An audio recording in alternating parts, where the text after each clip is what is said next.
Hey guys, Sublord here, back with another action figure review. Today we'll be taking a look at the DC Multiverse Target exclusive, kinda sorta, file. I'll take you to burn. That is an Arthur Brown reference for those of you who are into very obscure 70s music by peculiar British individuals. Either way, this, of course, brought to us by the fine folks over at McFarlane Toys. And yeah, we just looked at Metallo earlier this week, so it just made sense that we looked at File here. So before we get too far ahead of ourselves, why don't we cut right to the chase and get into the meat and taters of this review and take a look-see at all she has to offer in terms of accessories, starting off with a couple of File effects here. Honestly, these would probably look good on Starfire, who I will bring out for size comparison later, but she does come with two of those. They slip right over her arm. Kind of look like flaming oven mitts. Like, you got the finger part there and the thumb there. I don't know.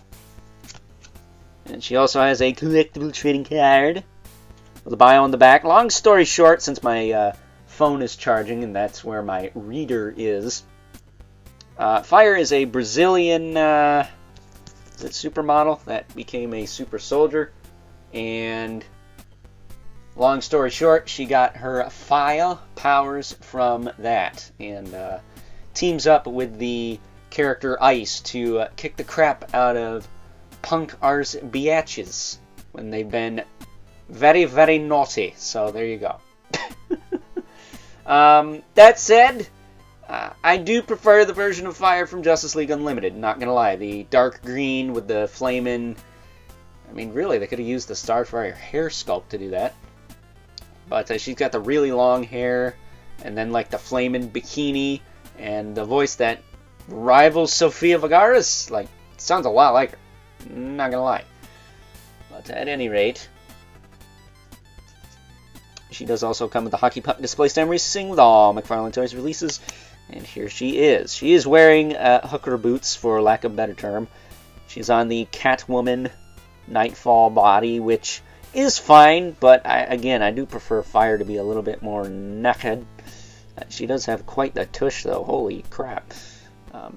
And her chesticles aren't too shabby either. I still think that they could use to be pushed up a little bit, but I think the size is there. Again, she's got like the flamin' belt around her waist. I wish she had it around here too, just to give her a little extra oomph. She does have the cool kind of flamin' hair. Almost looks like Wave Riders. But I'm not used to her hair flaring up like that either. I'm used to it being like down, but just like ignited. But either way, she does have trigger fingers though, oddly enough. And I don't think her hands... Oh, they do come off. So I don't know why she's got trigger hands that are removable, but no extra hands in the box. I checked the box like 3 times because I'm like, she's got to have fists. Nope, she has trigger hands. So that doesn't make a lick of sense, especially when Starfire had fists. So very weird. But as far as articulation on her goes, she can look up. She can look down. She can tilt side to side and rotate. Her shoulders go up. You go back down. They rotate all the way around. She's got that cap in there, but you don't get crap out of that. She's got a bicep twist, double elbow. I will say the one thing with this figure is she's a lot tighter than my Starfire was, so that's a plus. But you get the double elbow. You get the ball hinge wrist, so it will rotate, hinge, and rotate again. Diaphragm can move that far forward, that far back. She can tilt side to side, not too loose. She can rotate at both the diaphragm and at the waist. Again, pretty tight, not too loose. Hips can kick out to the side pretty far. That far. You can kick forward pretty far as well. So good kicks.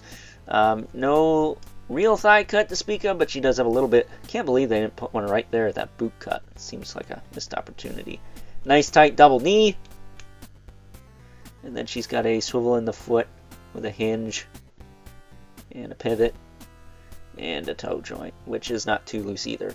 She is a little tricky to stand, obviously.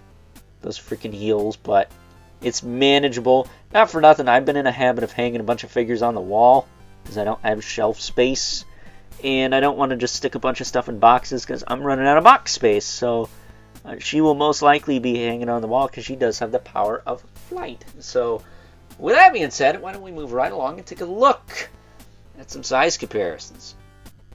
First up, here is good old File, alongside another female figure from the McFarlane Toys DC Multiverse line that utilizes the very same Nightfall Catwoman body buck. We have a Starfire, another character with fire in the name that shoots green fireballs. At least if you watch the Teen Titans animated series, and of course they're going to be about the same height and equally a bitch to stand, unfortunately. But that's just kind of the game you play when you make female figures with stiletto heels.